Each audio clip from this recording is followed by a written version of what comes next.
Praise the Lord. खुदा का शुक्र करते हैं कि आज की शाम फिर से आपकी खिदमत में हाजिर हैं। मैं अपनी ओर से और अपनी वाइफ स्वर्ण की तरफ से आप सब लोगों को सलाम कहता हूं। आइए आज की इबादत को शुरू करते हैं।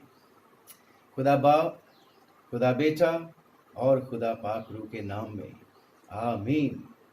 Praise the Lord. आइए आज का वचन सुनेंगे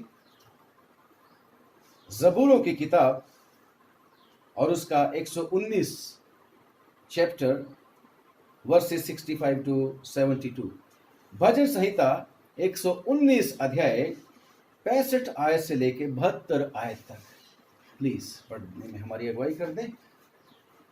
praise the Lord. Praise the Lord.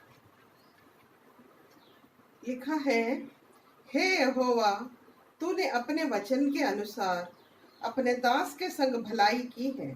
मुझे भली विवेक, शक्ति और ज्ञान दे, क्योंकि मैंने तेरी आज्ञाओं का विश्वास किया है।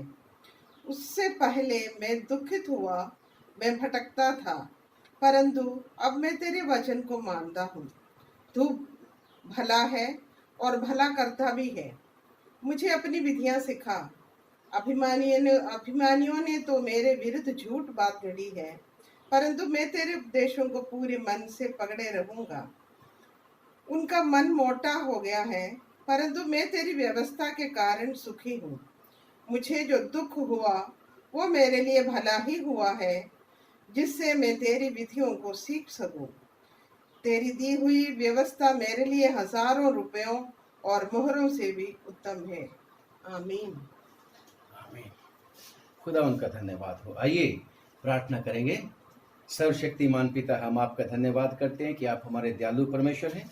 आपका शुक्र प्रभु, आज फिर से आपने दया करके तेरे प्यारे बेटे बेटियां जो आज की इस वीडियो को सुनेंगे प्रभु जी, देखेंगे, खुदा उन सब को बहुत बरकत मिल सके। हमारी ऐसी प्रार्थना है। हमारी भी मदद कर प्रभु, ताकि खुदावन जो भी वचन हम प्रभु पढ़ें, जो भी शब्द हम बोलें, सारा प्रभु यीशु मसीह की महिमा के लिए हो। हम अपनी सारी कमी कमजोरियों सहित तेरे चरणों में हैं और तुझसे प्रार्थना करते हैं हमारी कमजोरियों को अपने ताकत बना के इस्तेमाल कर प्रभु। तेरे नाम को महिमा और जलाल मिले। पवित्र आत्मा जी, आप हमारी मदद कीजिए और हमें अपने कब्जा में कीजिए। हम यीशु के नाम से प्रभु तेरे हाथ में खुद को सौंप देते हैं। प्रभु यीशु मसीह के नाम से मांगते हैं, आमीन। खुदा का शुक्र करते हैं।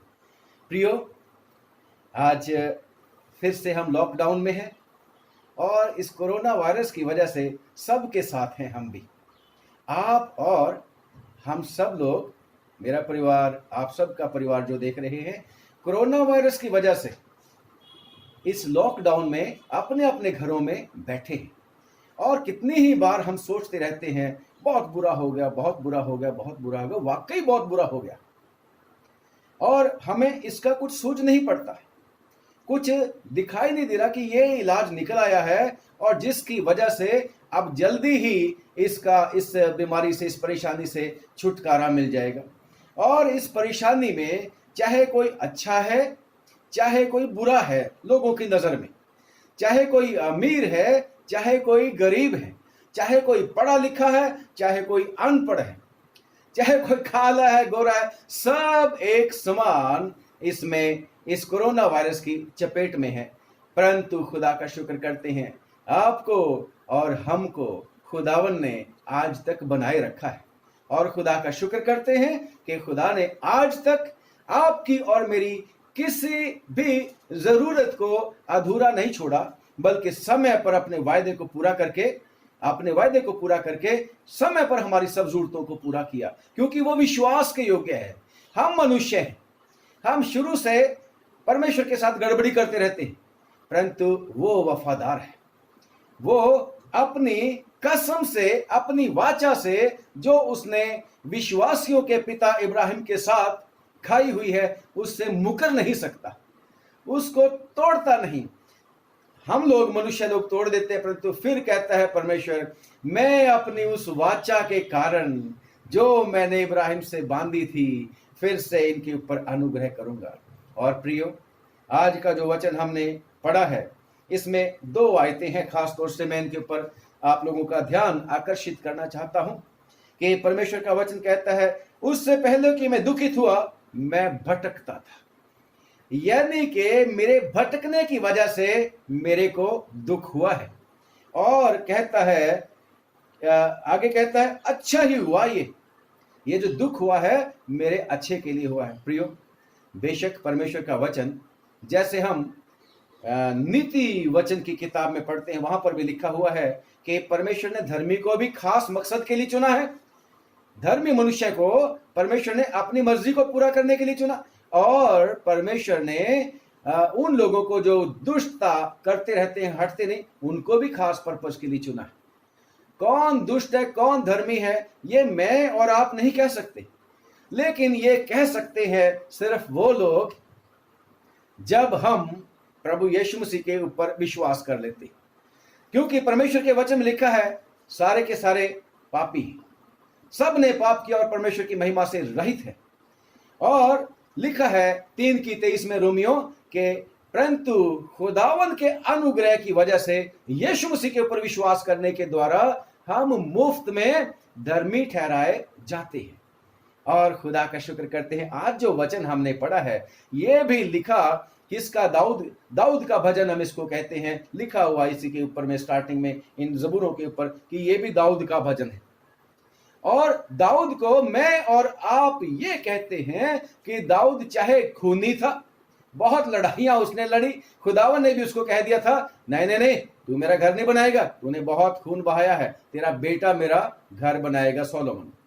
परंतु फिर भी यीशु मसीह ने अपने आप को इब्ने दाऊद कहा, दाऊद का संतान अपने आप को कहा। अंधा भी कहता था, हे यीशु नासरी, दाऊद की संतान मुझ पर रहम कर। यस, दाऊद की लीनियज में से खुदावंद यीशु मसीह, लाइन में से खुदावंद यीशु मसीह आए। क्योंकि खुदावंद के वचन में लिखा है कि जिसको परमेश्वर दोषी ना ठहराए उसको दोषी कौन ठहरा सकता है। और जिसके परमेश्वर पापों को माफ कर दे, जिसके अवगुणों को परमेश्वर ढांप दे, कोई मनुष्य जितना मर्जी जोर लगाता रहे, परमेश्वर जिसको धर्मी बना दे उसको अधर्मी कोई बना नहीं सकता। वो धर्मी है तो धर्मी। तो ये दाऊद ही है कि ये आज की बात जो मैं आप लोगों से बात कर रहा हूं, कि वो कहता है कि इससे पहले मैं दुखित हुआ, मैं भटकता था, परंतु अब मैं तेरे वचनों को मानता। प्रियो, परमेश्वर कितनी ही बार तरह तरह की आजमाइशें, तरह तरह की वो जो है परेशानियां, मुसीबतें, थोड़ी थोड़ी पनिशमेंट आने देता है अपने लोगों के ऊपर, ताकि उनको रिफाइन करता जाए, उनको टेस्ट करता जाए, उनको स्ट्रॉन्ग बनाता चला जाए। और मनुष्य की ये नेचर है कि मनुष्य जब सब कुछ उसका जरूरतें पूरी होती रहती हैं तो फिर वो परमेश्वर को भूल जाता है। लिखा है परमेश्वर के वचन में, व्यवस्था विवरण में, कि यशरून यानी कि इस्राएल, यशरून खा खा कर लद्दड़ हो गया है और लातें मारने लग गया है, कि परमेश्वर को वो भूल गया। अब सोचता है मैं सब कुछ हूं, और परमेश्वर इस बात को पसंद नहीं करता। मैं और आप जब साहिबे औलाद होते हैं, जब हम माँ बाप बनते हैं, तो अपने बच्चों को तरह तरह से समझाने की कोशिश करते हैं। कभी कभी हम उनको डांटते हैं, गुस्सा करते हैं, कभी कभी हम उनको थप्पड़ भी लगा देते हैं। और बाइबल में तो लिखा ही हुआ है भाई, जो आजकल का फैशन नहीं है, बाइबल का फैशन बता रहा हूं। परमेश्वर के वचन में लिखा है कि जो कोई अपने बच्चे को, बेटे को ताड़ना नहीं देता, छड़ी नहीं लगाता, वो उसका बैरी है। आजकल तो रूल भी बन गया, ना बच्चों को मारना नहीं, जेल हो जाएगी। बाइबल कुछ और कहती है। और वजह यही है कि लोगों ने अब इसको बिल्कुल छोड़ दिया और फिर उम्मीद करते हैं मेरी सेवा करेंगे, बच्चे मेरी सेवा करेंगे। कहां करनी है भाई, बाइबल के तो उल्ट चल पड़े, कितनी सारी बातें हैं। परंतु प्रियो, परमेश्वर दयालु परमेश्वर है।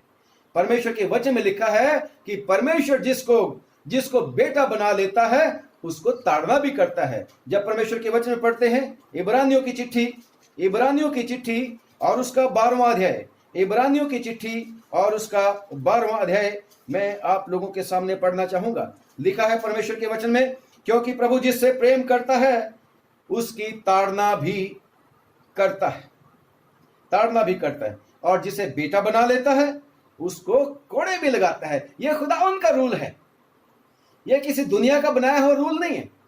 कितने सारे रूल हैं जो परमेश्वर ने बनाए, वो अडिग हैं, वो बने रहते हैं, परंतु मनुष्यों के बनाए हुए रूल टूटते रहते हैं।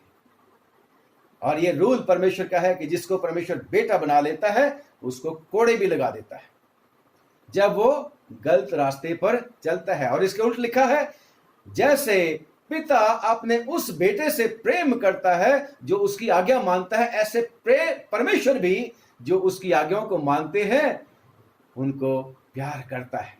और खुदा का शुक्र करते हैं कि परमेश्वर का वचन कहता है कि जिस बेटे बेटी की माँ बाप ताड़ना नहीं करते, उनको गुस्सा नहीं करते उनकी भलाई के लिए, ऐसे ही छोड़ देते हैं बिना पतवार की नैया की वजह से, तो फिर गड़बड़ हो जाती है, गड़बड़ हो जाती है। लिखा है आगे, लिखा है 7वीं आयत 12 की 7वीं, तुम दुख को ताड़ना समझ कर सह लो, परमेश्वर तुम्हें पुत्र जानकर तुम्हारे साथ बर्ताव करता है।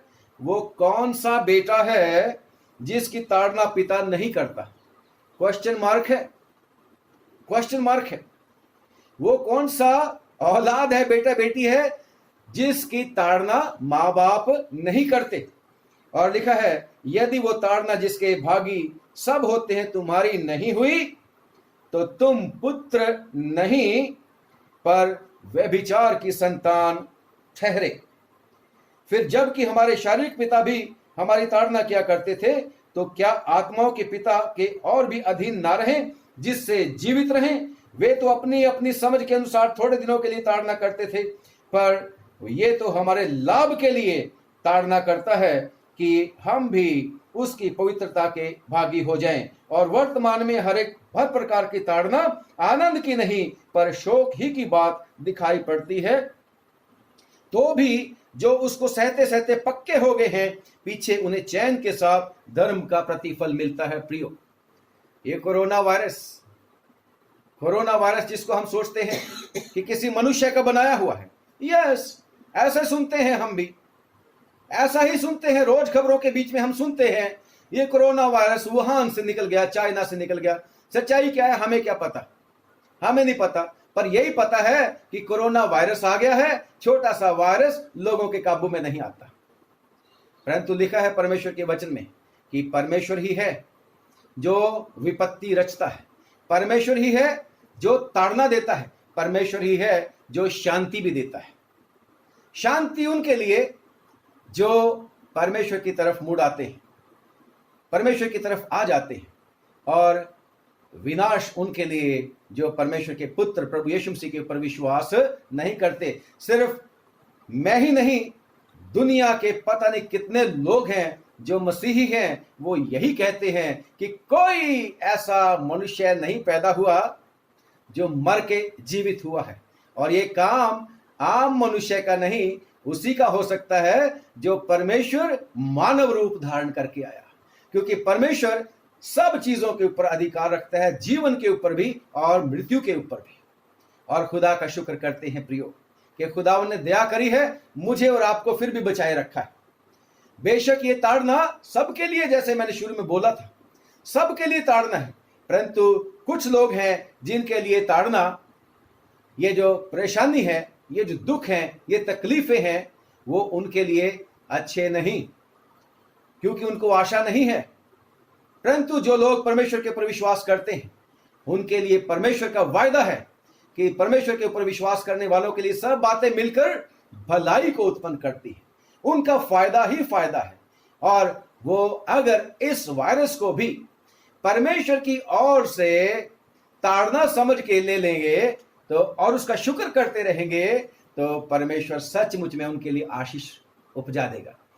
अय्यूब ने क्या किया था? कह रहा, कैसे बातें करते हो माय डार्लिंग माय वाइफ।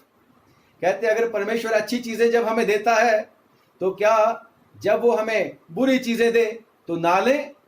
सब कुछ खुदावन के हाथ में है, हमें हर बात में परमेश्वर का धन्यवाद करना है। और जब इस तरीके से हम परमेश्वर की इच्छा को पूरी करेंगे तो हमारे लिए फायदा ही फायदा है, हमारे लिए भलाई ही भलाई है। और आज भी आपका जो वचन आपके सामने पढ़ा गया है, दाऊद क्या कहता है? जो कहता है कि जो मुझे दुख हुआ, मेरे को जो दुख हुआ वो मेरे फायदे के लिए हुआ है ना? बात 71 आयत में, मुझे जो दुख हुआ वो मेरे भले के लिए हुआ है, जिससे मैं तेरी विधियों को सीख सकूं। उससे पहले कि मैं दुखित हुआ, 67 में, मैं भटकता था, परंतु अब मैं तेरे वचन को मानता हूं। कम ऑन, अब मैं तेरे वचन को मानता हूं। आपके जीवन में भी तो ऐसा आता है, मेरे जीवन में तो बहुत बारी हुआ। जब भी मेरे को दुख परेशानी हुई, परमेश्वर ने मुझे मौका दिया और ज्यादा दुआ करूं, और ज्यादा दुआ करूं, और ज्यादा दुआ करूं। जब भी मुझे किसी चीज की परेशानी हुई, किसी चीज की जरूरत हुई, किसी चीज की मांग हुई और मुझे नहीं मिलती, and I went to the presence of God almighty, God changed the things and gave the things to me and fulfilled my desire. उसने मेरी इच्छाओं को पूरा किया, अगर मैंने खुदा की इच्छा के मुताबिक उनको मांगा। खुदावंद ऐसी बातें हमारे जीवन में आने देता है जो हमें फिर से सही रास्ते पर ले आती है। परमेश्वर हमारे जीवन में ऐसी बातें ले आता है, ऐसे समय ले आता है जब हमारा घमंड नम्रता में तब्दील कर देता है, क्योंकि खुदा घमंडी का सामना करता है और परमेश्वर कभी नहीं चाहता कि उसके बच्चे घमंडी हो जाएं और घमंड में फूल के मर जाए। पौलुस रसूल के भी एक कांटा चुभो दिया था खुदा ने। पौलुस ने थैंक यू किया खुदा का, खुदावन तेरा थैंक यू, क्योंकि खुदावन ने कहा था कांटा नहीं निकालना, क्योंकि मेरी सामर्थ कमजोरी ही में प्रकट होती है। और वो कहता है जब जब मैं कमजोर होता हूं, मैं तब तब जोरावर होता हूं। 3 बार मैंने दुआ करी थी कि कांटा निकल जाए। अब मेरे को कांटे से कांटा निकालने के लिए दुआ करने की आवश्यकता नहीं है, क्योंकि मैं परमेश्वर का अपनी कमजोरियों में, अपनी तंगियों में, अपनी परीक्षाओं में परमेश्वर का मैं धन्यवाद करता हूं कि अच्छा ही हुआ खुदावन कि मेरे ये कांटा हुआ, ताकि मैं घमंडी ना बन जाऊं, मैं फूल ना जाऊं। और इसलिए खुदा कहता है वो जो टेम्पटर है ना, वो परीक्षा करने वाला है ना, उसको खुदा ने भेजा हुआ है कि वो मेरे मुक्के मारे, वो मेरा टेस्ट करे। परमेश्वर के वचन में लिखा है कि वो परीक्षा करने वाला, पौलुस ने लिखा था, शायद थिस्सलुनीकियों की किताब में है, कि ऐसा ना हो कि परीक्षा करने वाले ने परीक्षा किया हो और हमारा जो था जो परिश्रम व्यर्थ हो गया हो। वो फिक्र करता है कलीसिया की, लोगों की। और प्रभु यीशु मसीह के पास भी टेम्पटर आया था, परीक्षा करने वाला आया था, और उसने प्रभु यीशु मसीह की भी परीक्षा की। अय्यूब के पास परीक्षा करने वाला आया था, परंतु ये सारे के सारे परीक्षाएं प्रियो आते प्रभु की, परमेश्वर की मर्जी के मुताबिक ही हैं। क्योंकि परमेश्वर का वचन कहता है कि मैंने जो योजनाएं बना रखी हैं तुम्हारे लिए, यिर्मयाह की किताब 29 में, कि मैं उनको जानता हूं, मेरी योजनाएं तुम्हारे लाभ की हैं, तुम्हारी हानि की नहीं है। पता, जब छोटे छोटे बच्चे सुबह सुबह स्कूल जाने के लिए उठते नहीं हैं, माँ बाप क्या करते हैं? कभी कभी उनको झंझोड़ के उठाते हैं, कम ऑन गेट अप। तो बच्चों को अच्छा नहीं लगता कि कैसी मम्मी है, कैसे पापा हैं। और कभी कभी जब नहीं स्कूल जाना करते, बहुत रोते हैं, फिर भी उनको पकड़ के झंझोड़ के, कभी कभी एक लगा के भी स्कूल में छोड़ के आते हैं। तेरी भलाई इसी में है, स्कूल में जाना है। वो परीक्षा, वो तकलीफ बच्चे को जो होती है, वो किसके लिए होती है? भलाई के लिए, उसके फायदे के लिए। और जैसे जैसे बच्चा बढ़ता जाता है, परीक्षाएं और स्ट्रांग होती चली जाती हैं, सिलेबस बढ़ता चले जाता है, रात को उसको बैठ के पढ़ना पड़ता है, बहुत सारी कोशिश करनी पड़ती। क्यों? परीक्षा में से निकलना पड़ता है उसको। अगर परीक्षा ही ना देगा, एग्जाम ही ना देगा, डिग्री कहां से मिलनी? प्रियो, इसी तरीके से जब हम प्रभु के पीछे चलते हैं, जब हम परमेश्वर के ऊपर विश्वास कर लेते हैं, तो परमेश्वर हमें भी टेस्ट के लिए तैयार करता है, जैसे अय्यूब को परमेश्वर ने टेस्ट के लिए तैयार किया। अय्यूब ने इसको परमेश्वर की ओर से गिफ्ट समझ के ले लिया था। और परमेश्वर के वचन में लिखा है, अय्यूब क्या बोलता है? 15 की अय्यूब की किताब 21 बाब की 30वीं आयत। अय्यूब की किताब जब वो मुझे तालेगा, अय्यूब की किताब विपत्ति नहीं, अय्यूब की किताब उसका 23वां अध्याय और उसकी 10वीं आयत में लिखा है। 21 वो अलग है, हाँ, परंतु वो जानता है कि मैं कैसी खुदा चाल जानता चला है, जब खुदा ने मेरे को प्यार किया, अय्यूब कहता है कि खुदा ने मेरे को जब प्यार किया, मैंने बड़े ध्यान से परमेश्वर के पीछे चलना शुरू किया था। मैं तो अपने बच्चों के लिए भी बड़ा केयरफुल था कि कहीं मेरे बच्चों ने पाप ना कर लिया हो, और सुबह सुबह उठता था भोर को और उनकी गिनती के मुताबिक परमेश्वर को मेल बलियां चढ़ाया करता था।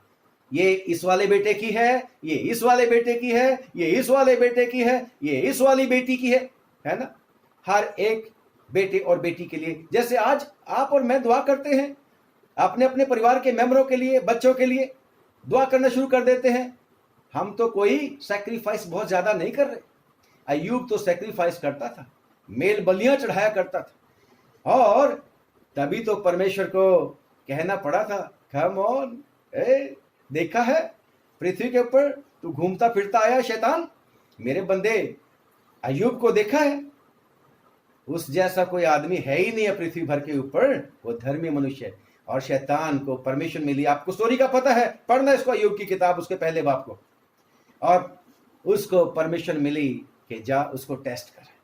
और तभी अय्यूब अभी क्लेम करता है खुदाओं को, मेरी खुदाओं को पता है मेरे बारे में, मेरी जिंदगी के बारे में, मैं कैसी चाल चला हूं वह, परंतु वो जानता है कि मैं कैसी चाल चला हूं, और जब वो मुझे ता लेगा, और जब वो मुझे ता लेगा, रिफाइन कर लेगा, जब वो मुझे ता लेगा, तब मैं सोने के समान तब निकलूंगा। मैं सोने की तरह निकलूंगा। मेरे को भी पता है, मेरे परमेश्वर को पता है, वो मेरे को रिफाइन कर रहा है। रिफाइन करने का अधिकार उसने किसी को दिया हुआ है। शैतान आजमाता है कि go take test of my son my daughter, और उस टेस्ट में कैसे हम साबित कदम रहते हैं, हम साबित कदम रह सकते हैं सिर्फ और सिर्फ परमेश्वर की दया से, क्योंकि परमेश्वर जिसको प्यार करता है, फिर मैं कहता हूं, उसको ताड़ना भी करता है, कोड़े भी मारता है, बेटे बना देता है। और यशाया की किताब और उसका 48वां अध्याय 9 और 10 और 11 आयत में जब आप पढ़ेंगे, इसमें बड़ी जबरदस्त बात लिखी है। परंतु हम 10वीं ही बात पढ़ेंगे, 10वीं आयत पढ़ेंगे, 48 की 10। देख मैंने तुझे निर्मल तो किया, परंतु चांदी की नाई नहीं। किसको निर्मल किया? परमेश्वर अपने लोगों से बात करता है। और 9वीं भी पढ़ दूं तो, अपने ही नाम के निमित्त मैं क्रोध करने में विलंब करता हूं और अपनी महिमा के निमित्त अपने तई रोक रखता हूं, ऐसा ना हो कि मैं तुझे काट डालूं। कम ऑन, तू मेरे खिलाफ तो चलता रहता है, तू गड़बड़ी तो करता रहता है, परंतु अपने प्रेम की वजह से मैं अपने आप को रोके रखता हूं, खुदावंद ऐसा कहता है। और किस लिए करता हूं? अपने नाम के निमित्त, क्योंकि मेरा नाम क्या है? मैं गुस्सा करने में धीमा और मैं शफकत में घनी हूं, शफकत में बढ़कर हूं। इसलिए मैं तेरे को भट्टी में ताकता हूं, भट्टी में तेरे को रिफाइन करता हूं, परखता हूं। परंतु ये भट्टी चांदी की तरह वाली नहीं है, चांदी की तरह वाली नहीं है। लिखा है 10वीं आयत में, लिखा है, देख, हाँ, मैंने तुझे निर्मल तो किया, परंतु चांदी की नाई नहीं। देख मैंने तुझे निर्मल तो किया, परंतु चांदी की नाई नहीं। चांदी की नाई कैसे? चांदी को कैसे ताया जाता है? चांदी को जैसे ताने वाला है, उसको रिफाइन करने वाला है रिफाइनर।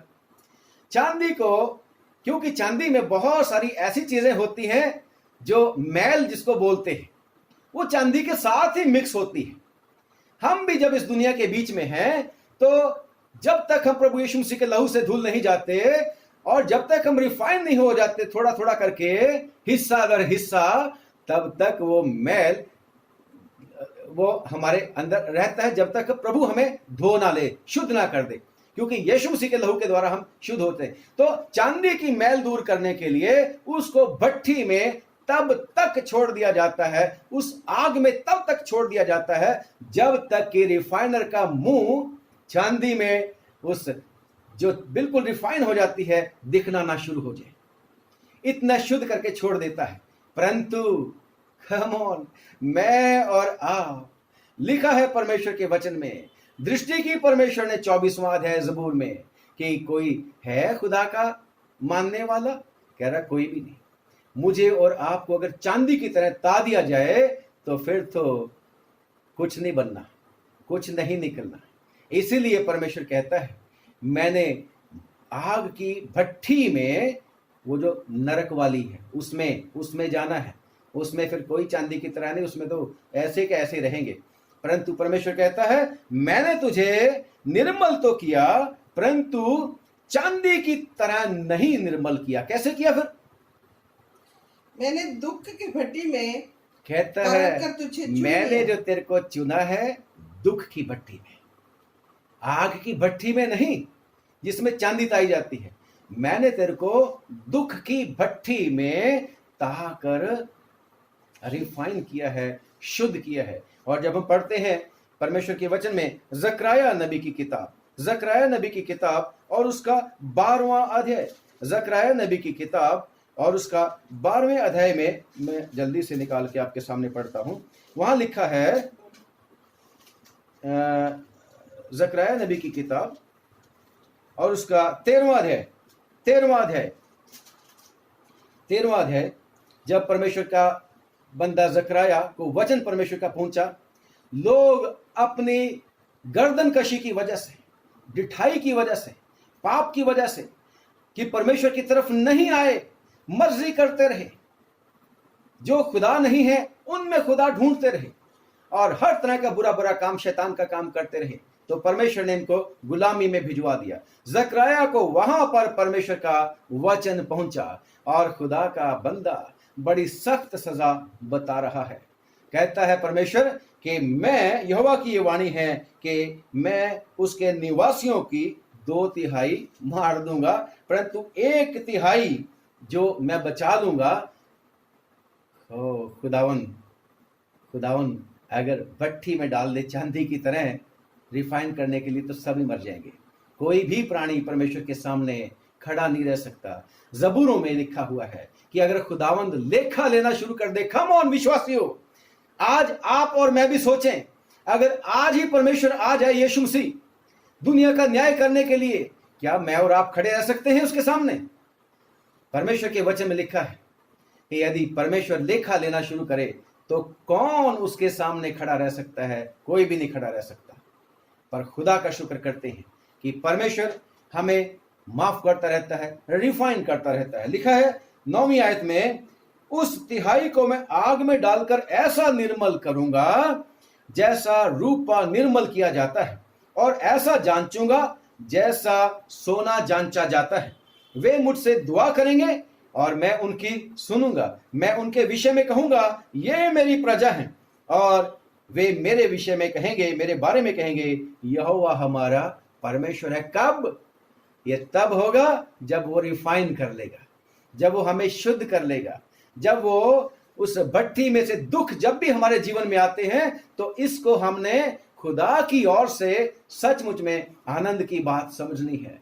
खुदावंद हमें बचा के रखे। मैं ये नहीं कहता कि हमारे ऊपर दुख आया करें, नहीं, ऐसा नहीं लिखा, ऐसा नहीं मेरी प्रार्थना कि विश्वासियों के ऊपर दुख दुख दुख दुख दुख आए, नहीं, ऐसा नहीं मैं कहता। परंतु बाइबल में लिखा है जितने लोग परमेश्वर के साथ भक्ति का जीवन व्यतीत करने की कोशिश करेंगे वो सताए जाएंगे, उनको क्लेश मिलेगा।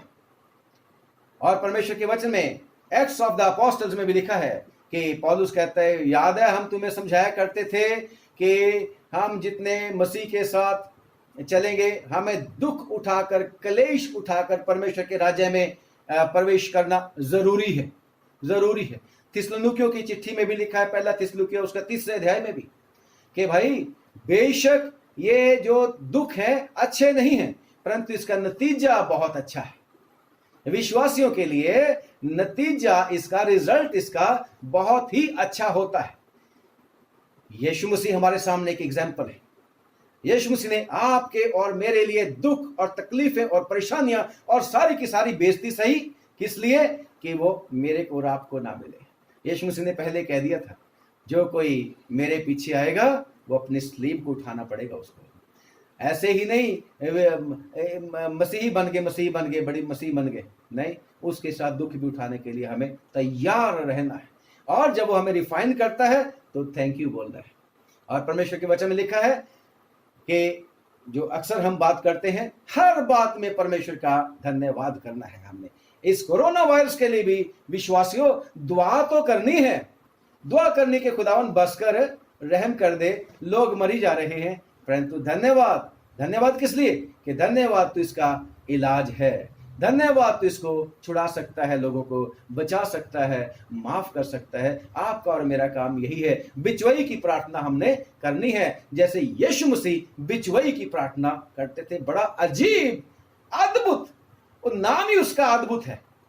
यशायाह की किताब में लिखा है कि उसका नाम अजीब मुशीर, उसका नाम अद्भुत, अद्भुत युक्ति करने वाला, वो अद्भुत ही है यीशु।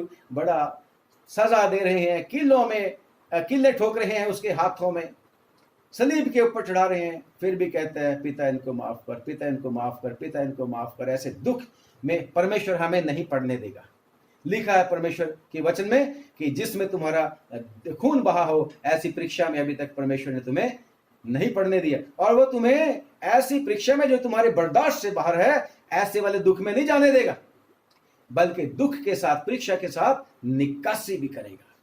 परंतु सब कुछ वो करेगा हमारे लिए, भलाई के लिए, आशीष के लिए। फिर से मैं रिपीट करता हूं, जैसे पहले मैंने बोला, जो लोग परमेश्वर के बुलाए हुए, जो उसके प्यार करते हैं, जो उसके ऊपर विश्वास करते हैं, उनके लिए सब बातें मिलकर भलाई ही को उत्पन्न करती हैं। और अब फिर से हम उसी टॉपिक पे ऊपर आते हैं। ये डेविड था, कब इसका अनॉइंटिंग कर दी थी राजा बनने के लिए, याद है सारी स्टोरी? पढ़ना इसको शमूएल की किताब में, कि कोई उसको, दाऊद को पूछता ही नहीं था। दाऊद को उसके भाई भी तुच्छ समझते थे। और जब साउल के डर से शमूएल फिर भी जाता है यिशै के घर में कि तेरे बेटों में से एक को खुदा राजा बनाना चाहता है, यिशै ने, यानी कि दाऊद के पापा ने भी दाऊद को नेग्लेक्ट कर दिया था, उसका किसी गिनती नहीं थी।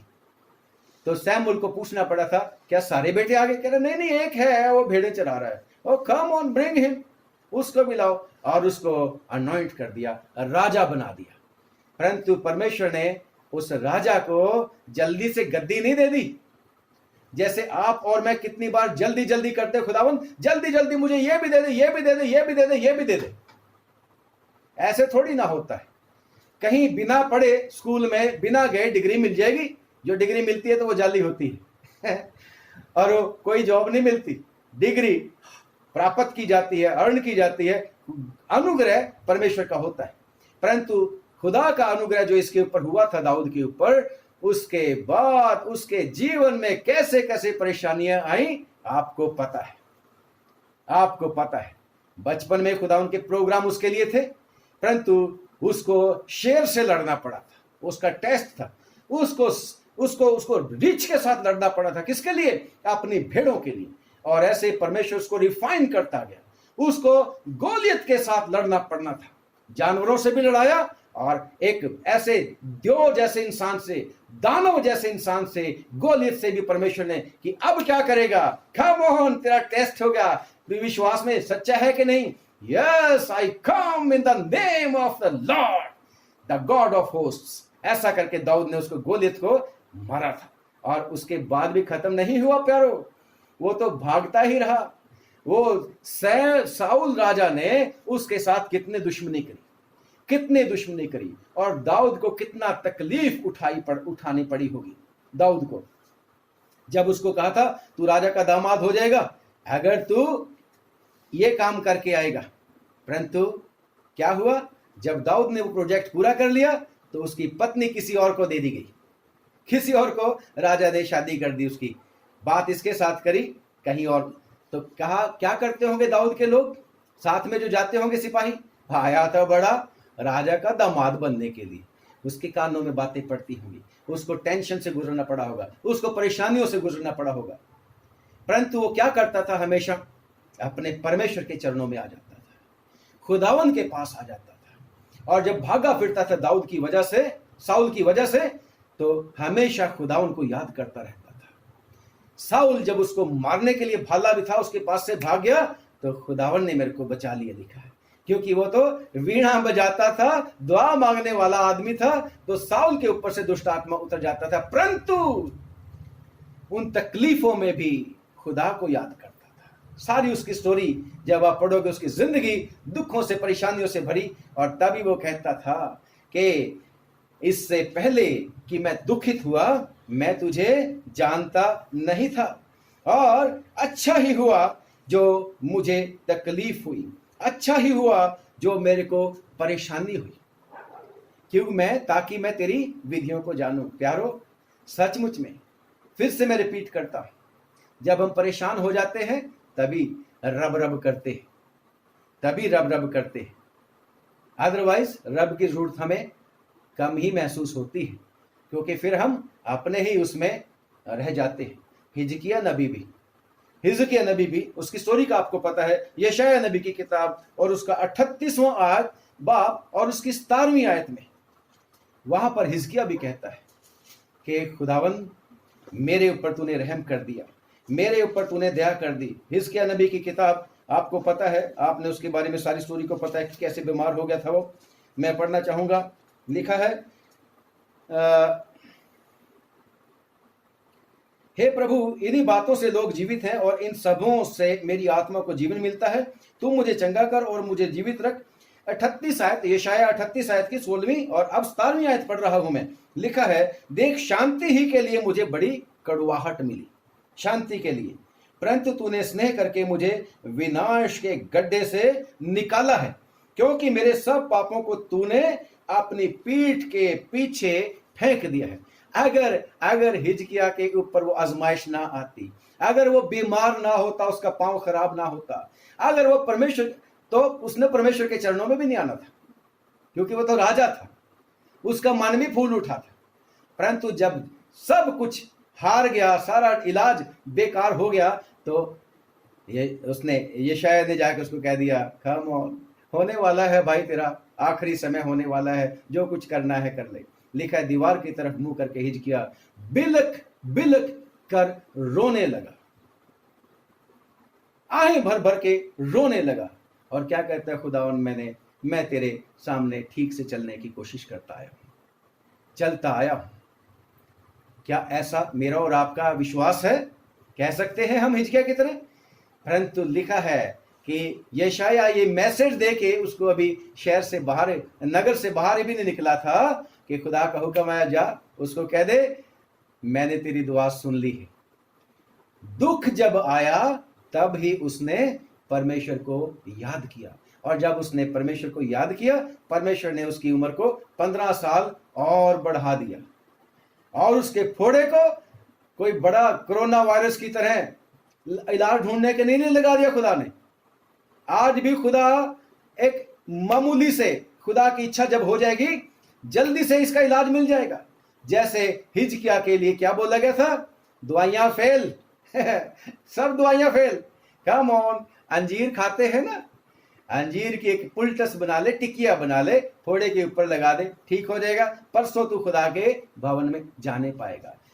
इसलिए प्रियो, जो भी परीक्षा हमारे जीवन में आती है, जो भी दुख तकलीफें हमारे जीवन में आती हैं, वो हमारे लाभ के लिए आती हैं, नुकसान के लिए नहीं आती। मोसेस को परमेश्वर ने 40 साल तक उसको परमेश्वर ने देश निकाला दिए रखा।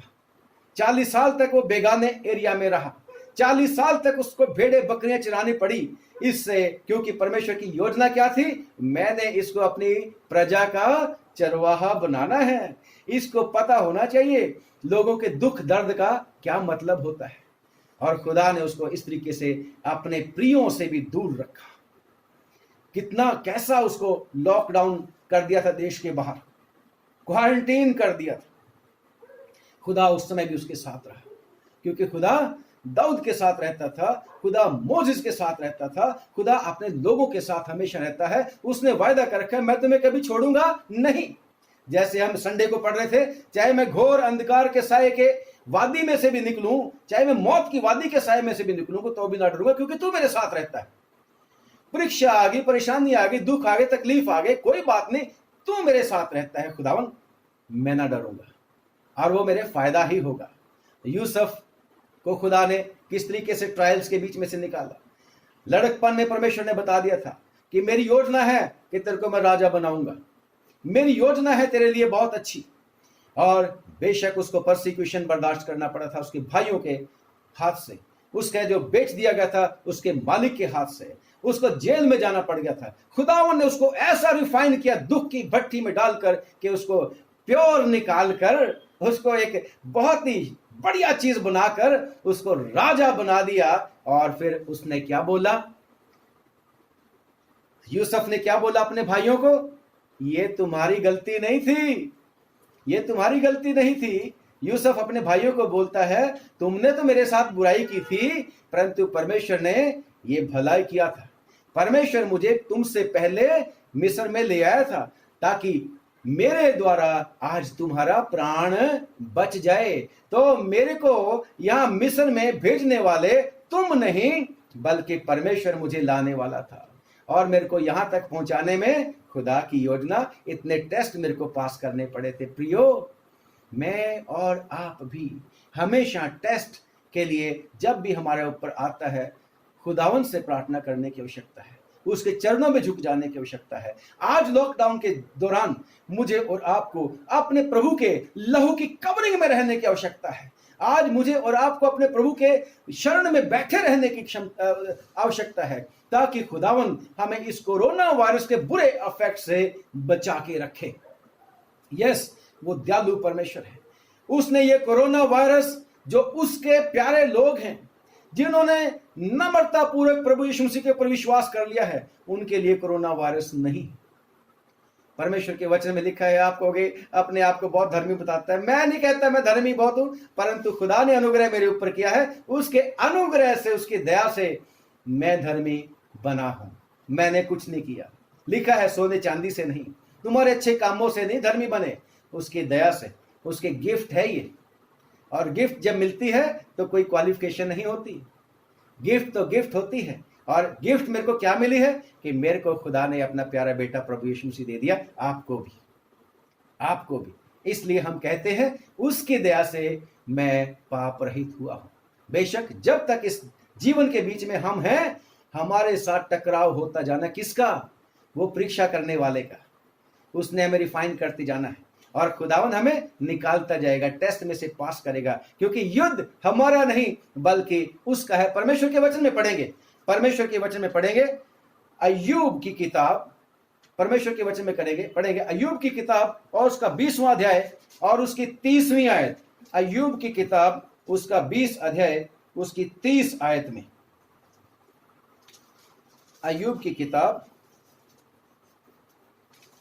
अय्यूब की किताब उसका 21वां अध्याय और उसकी 30 आयत में क्या लिखा, लिखा है कि परमेश्वर के वचन में लिखा है कि विपत्ति के दिन के लिए दुर्जन रखा जाता है। यह परमेश्वर का वचन पढ़ रहा हूं, मैं नहीं कह रहा हूं। मैं ये नहीं कह रहा हूं कि जो लोग अभी इस दुनिया के बीच में नहीं है, सबको चले जाना है इस दुनिया से। और पौलुस रसूल एक विश्वासी बंदा ये कहता है, जीना मेरे लिए मसीह है, मरना फायदा है मेरे लिए, मरना लाभ है। विश्वासियों के लिए मरना लाभ है, परंतु दुर्जन के लिए परमेश्वर ने विपत्ति रखी है। लिखा है 30वीं आयत 21 की 30, अय्यूब 21 की 30 के विपत्ति के दिन के लिए दुर्जन रखा जाता है और महाप्रलय के समय के लिए ऐसे ही लोग पहुंचाए जाते हैं, बचाए जाते हैं। ऐसे लोग बचाए जाते हैं जो कौन, जो खुदा के ऊपर विश्वास नहीं करते। यीशु मसीह ने भी क्या बोला कि जिसने परमेश्वर के पुत्र प्रभु यीशु मसीह के ऊपर विश्वास किया उसके ऊपर दंड की आज्ञा नहीं, परंतु जिसने परमेश्वर के पुत्र प्रभु यीशु मसीह के ऊपर विश्वास नहीं किया वो दंडित या वो क्या दोषी ठहर चुका है। हमारा दोष, हमारी हर तरह की बुराई उस समय परमेश्वर का पुत्र प्रभु यीशु मसीह हमारे लिए अपने ऊपर ले लेता है और हमें मुफ्त में धर्मी बना देता है। जब हम पढ़ते हैं परमेश्वर के वचन में जबूरों की किताब 119 की 119 में, जबूर 119, तूने पृथ्वी के सब दुष्टों को धातु की मेल के समान दूर किया है, धातु की मैल की तरह दूर कर दिया, धातु की मैल की तरह, है ना, धातु की मैल की तरह दूर कर दिया है। इस कारण मैं तेरी चितौनियों में प्रीति रखता हूँ। मैं तेरी चितौनियों में प्रीति रखता हूँ। प्रियो, आप और मैं खुदावंद यीशु मसीह के ऊपर विश्वास करने के द्वारा धर्मी बनाए गए, फ्री में धर्मी बनाए गए। इसलिए परमेश्वर ने अपने लोगों को अपनी वायदे के मुताबिक बचाने की परमेश्वर ने वायदा कर रखा है, वायदा कर रखा है। इन चीजों का अगर हम इनमें से गुजरते भी हैं तो भी इनका हमारे ऊपर असर नहीं होगा। और तभी तो परमेश्वर के वचन में लिखा है, याकूब की पत्री उसका 1 अध्याय उसकी 2 और 3 में लिखा है कि हे प्रियो, हे भाइयों, जब तुम नाना प्रकार की तरह तरह की परीक्षाओं में पढ़ो तो इसे बड़े ही आनंद की बात समझो, इसको बड़े आनंद की बात समझो। और जब हम परमेश्वर के वचन में पढ़ते हैं, पहला पत्रस उसका 1 अध्याय, मैं फिर से बता रहा हूं, और पहला पत्रस 1 अध्याय और उसकी 6वीं और 7वीं आयत में लिखा है, और इस कारण तुम मगन होते हो, यद्यपि अवश्य है कि अब कुछ दिन तक नाना प्रकार की परीक्षाओं के कारण उदास, यस, हमें उदासी होती है, हमें परेशानी होती है। जिसने भी ये कोरोना वायरस बनाया, जिसने भी बनाया, उसकी वजह से कितने लोग हैं जो कसूरवार नहीं हैं, बेकसूर हैं, और वो भी भुगत रहे हैं। बेकसूर लोग भी कोरोना वायरस को भुगत रहे हैं परेशानी में, और पता नहीं लगता। आज एक डॉक्टर साहब से हमारी बात हो रही थी, वो कह रहे थे कि इसका कोई पता नहीं कब खत्म होगा, इसका कोई पता नहीं कब खत्म होगा, ये कब तक चलेगा हमें पता नहीं। पर प्रियो, खुदावन बचा के रखेगा, चाहे जब तक मर्जी चलता रहे। बेशक इन बातों के कारण, इस कोरोना वायरस की वजह से, इस परीक्षा की वजह से हम उदास तो हो जाते हैं। हमें भी फिक्र है, आपको भी फिक्र है, हर किसी को फिक्र है, क्योंकि अगर बारिश होती है तो उसमें सबके ऊपर बारिश होती है। कोई ये नहीं कि खुदा धर्मियों को बचा लेता है बारिश और दुष्टों के ऊपर बारिश, नहीं, सबके लिए है, सबके लिए है। परंतु धर्मी के लिए परमेश्वर खास प्रबंध करता है।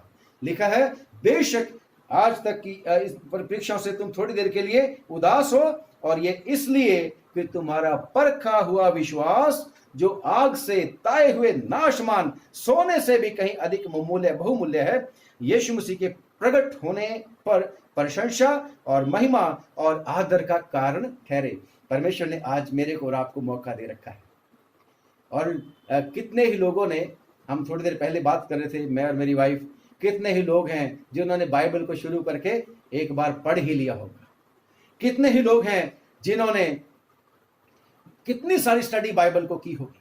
परमेश्वर ने रिफाइन किया है, परमेश्वर ने उनको बुलाया। जैसे ज़करिया नबी की किताब में हमने अभी पढ़ा है कि परमेश्वर कहता है वो फिर मेरी तरफ, जब मैं उनको रिफाइन करूंगा, मेरे लोग बन जाएंगे, मैं उनको सोने की तरह तालूंगा। आज वो लोग भी दुआ करते हैं जिन्होंने कभी दुआ नहीं करी। आज वो लोग भी बाइबल उठा के बाइबल की बातें करते हैं जो बाइबल पढ़ते नहीं थे। गली मोहल्लों के बीच में आज लोग परमेश्वर का ओपनली धन्यवाद करते हैं, जो पहले दुआ करने के लिए भागते थे। क्यों?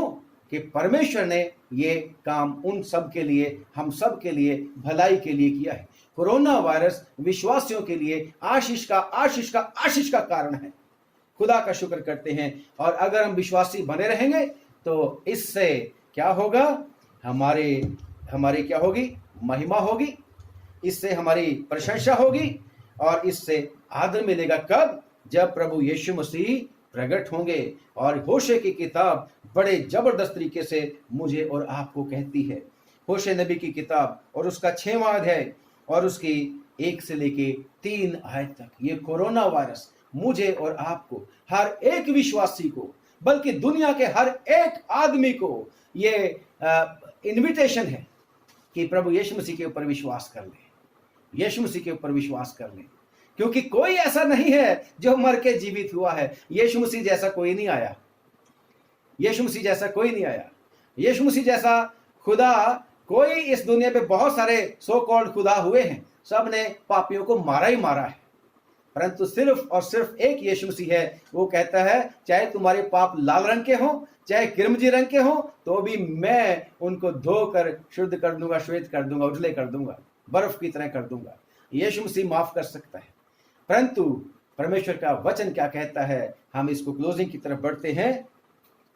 चलो हम यहोवा की ओर चलो फिरें, हम यहोवा की ओर फिरें, क्योंकि उसी ने फाड़ा क्योंकि उसी ने फाड़ा और वही चंगा भी और करेगा। वही चंगा भी करेगा। जैसे मैंने पहले बताया कि ये परमेश्वर का ही इंतजाम है भाई। परमेश्वर का इंतजाम आपके और मेरे फायदे के लिए है। परंतु ये कहता है चलो हम यहोवा की ओर फिरें, क्योंकि उसी ने फाड़ा और वही चंगा भी करेगा। आगे उसी ने मारा और वही हमारे घावों पर पट्टी भी बांधेगा। प्रियो, नुकसान है, सारी दुनिया रो रही है, इकोनॉमी का बुरा हाल हो गया है, लोगों का गरीब हो गए हैं लोग, परंतु परमेश्वर सब कुछ करेगा। कितने सारे लोग हैं जिनके बिजनेस ठप हो गए, कितने लोग हैं जिनकी नौकरियां चली गई, कितने सारे लोग हैं प्रियो, परंतु जो परमेश्वर के पर विश्वास करते हैं, परमेश्वर उनके लिए सच कुछ नहीं में से भी सब कुछ पैदा कर सकता है। यस, ऐसा हमारा विश्वास है। इसहाक ने अकाल पड़ गया था, लिखा है, अकाल के समय भी उसने परमेश्वर के पर विश्वास कर दिया, करके हल चला दिया, और लिखा है 100 गुना आशीष उसको अकाल के समय में परमेश्वर ने दी। विश्वासियों का ये भाग है। लिखा है परमेश्वर के वचन में कि वही उसी ने मारा और वही हमारे घावों पर पट्टी भी बांधेगा। 2 दिन के बाद वो हमको जिलाएगा, 2 दिन के बाद वो हमको जिलाएगा, और तीसरे दिन वो हमको उठाकर खड़ा करेगा। तब हम उसके सम्मुख जीवित रहेंगे। आओ हम ज्ञान ढूंढे, वरन यहोवा के ज्ञान प्राप्त करने के लिए यत्न भी करें, क्योंकि यहोवा का प्रकट होना घोर का सा निश्चित है। वो वर्षा की नाई हमारे ऊपर आएगा, वरन बरसात के अंत की वर्षा के समान, जिससे भूमि सींचती है। परमेश्वर का वायदा है कि परमेश्वर आशीष देगा, वर्षा देगा, शुरू वाली और आखिर वाली। ये खुदाउन की ओर से आप सब लोगों के लिए, हम सब लोगों के लिए परमेश्वर की ओर से हमारा ये भाग है। परमेश्वर आप लोगों को बहुत बहुत बरकत दे, बहुत आशीष दे। इसलिए घबराना नहीं, दिलेर होना है। परमेश्वर की आपके और मेरे बारे में, हमारे बारे में अच्छी योजना है, लाभ की योजना है। इसलिए हमेशा परमेश्वर का धन्यवाद करते रहना है। अच्छा ही हुआ जो मुझे ये दुख हुआ, इससे पहले मैं तुझे जानता नहीं था। साथ में लिखा है कि अच्छा ही हुआ कि मैं दुखित हुआ, ताकि मैं तेरी व्यवस्था को जानूं। अच्छा ही हुआ क्योंकि दुखी होने से पहले मैं भटकता था, इधर उधर भटकता था, परमेश्वर के लिए कोई टाइम नहीं था, परमेश्वर की से दूरी बनी हुई थी, बहुत बिजी थे। परंतु अब इस दुख के समय में, कोरोना के समय में, प्रभु के चरणों में हम आगे। अच्छा ही हुआ। Praise the Lord. खुदा का धन्यवाद करते हैं कि परमेश्वर जल्दी हमारा छुटकारा करेगा, जल्दी फिर से हम परमेश्वर की महिमा इकट्ठे होके किया करेंगे। परमेश्वर आप सब लोगों को बरकत दे, आशीष दे। आइए हम दुआ करें। सर्वशक्तिमान, हम आपका धन्यवाद करते हैं, रहम किया आपने, आज भी प्रभु हमें अपना वचन दिया, सिखाया, समझाया। इस तेरे वचन को हम सब के लिए आशीष का लाभ का कारण बना। प्रभु हम सब लोगों के लिए दुआ मांगते हैं, सब पर रहम कर, क्योंकि तूने सारी दुनिया को प्यार किया। खुदा तूने सारी दुनिया को प्यार किया है, सारी दुनिया को बचाने के लिए प्रभु यीशु मसीह तू आया, और तू चाहता है लोग प्रभु यीशु मसीह के ऊपर विश्वास करें और बच जाएं और सचमुच में बहुतायत जीवन पाए। यीशु हम सब दुनिया के लिए दुआ मांगते हैं। अब प्रार्थना करते हैं प्रभु, जितने इस वीडियो को सुन रहे हैं सबको और उनके प्रियजनों को, उनके जो कुछ भी तूने उनको चल अचल संपत्ति भी दी है, सब पर तेरी दया हो, बरकत हो। और जितने भी प्रभु तूने उनको प्रियजन दिए हैं, उनके परिवार के लोग, रिश्तेदार, दोस्त, अजीज, विश्वासी लोग, सबको बरकत दे, आशीष दे। अब आए खुदावन हम दुआ मांगते हैं अपने देश के लिए, दया करके तरस खा के प्रभु अनुग्रह कर दे, दया कर दे। और प्रभु जितने लोग बीमार हैं खुदावन उनको चंगा कर दे, और जो लोग प्रभु जान पर खेलकर उनकी सेवा कर रहे हैं, सब doctors, nurses, paramedical staff, police personnel और भी प्रभु जो चीजें एक जगह से दूसरी जगह पहुंचा रहे हैं जरूरतों को पूरा करने के लिए, उन सब को भी प्रभु रहम कर बचा के रखना, उनके प्रियजनों को भी संभालना। सरकारों पर तेरी दया हो, सब देशों पर रहम करना प्रभु जी। और जहां पर प्रभु अर्थव्यवस्था चरमरा गई है, भूखमरी आ गई है प्रभु जी, ओ खुदावन अकाल पड़ गया है खाने का, खुदावन खुदा, ओ प्रभु क्षमा कर, रहम कर, सबको प्रभु तौफीक दे कि सब तेरी तरफ मुड़ जाएं लोग, खुदावन खुदा तेरे चरणों में आ जाएं और प्रभु तू रहम करके फिर से लोगों को फिर बहाल कर दे। तेरी सृष्टि है प्रभु, तेरे बनाए हुए लोग हैं, ओ खुदावन तू ही है जो सबका मन अपनी ओर फेर सकता है। दया कर और जल्द इस कोरोना वायरस को खत्म कर दे प्रभु यीशु। हम प्रार्थना करते हैं उन सब लोगों के साथ हो प्रभु जी जो खुदावंद अपने घरों से दूर हैं प्रभु, उनके साथ होना प्रभु, उनको शांति और तसल्ली देना। जिनके प्रियजन उनके पास से चले गए हैं, तू उनकी आंखों के आंसू पोंछने वाला है, तू उनको शांति और तसल्ली देने वाला है। रहम करना, मदद करना प्रभु यीशु मसीह के नाम से। पिताजी हमारी छोटी प्रार्थना को सुन और कबूल कर और लगातार दुआ मांगने में हम सब की मदद करना, और प्रभु हमेशा हम तेरे लहू की कवरिंग में रह सकें, ऐसी आशीष यीशु मसीह के नाम से हमें दे दीजिए। प्रभु यीशु मसीह के नाम से मांगते हैं, हमारी दुआ को पिताजी सुन ले और कबूल कर ले, आमीन। एक बार फिर से आप सब लोगों को खुदावंद यीशु मसीह नासरी के नाम में जय मसीह की। खुदावंद आपके साथ हो और आप सब लोगों को संभाल के रखे। अगर खुदावंद कल का दिन हमें देता है तो फिर से परमेश्वर से प्रार्थना है कि आपकी सेवा में उपस्थित हो सकें, और तब तक प्रभु यीशु मसीह के लहू में आपको छुपाते हैं। खुदावंद का अनुग्रह हम सब एक दूसरे के लिए मांगते हैं, उसका अनुग्रह हम सब के लिए काफी है। प्रभु यीशु मसीह आपको आशीष दे। एक बार फिर से सलाम, और रिक्वेस्ट है कि प्लीज दुआ में हमें भी याद रखना। और अगर आपको अच्छा लगता है परमेश्वर का वचन तो प्लीज इसको और भी लोगों के साथ शेयर करना, क्योंकि पता नहीं किसको परमेश्वर का वचन कब छू जाएगा और आपका हिस्सा इसमें हो जाएगा। परमेश्वर आपको आशीष दे। God bless you.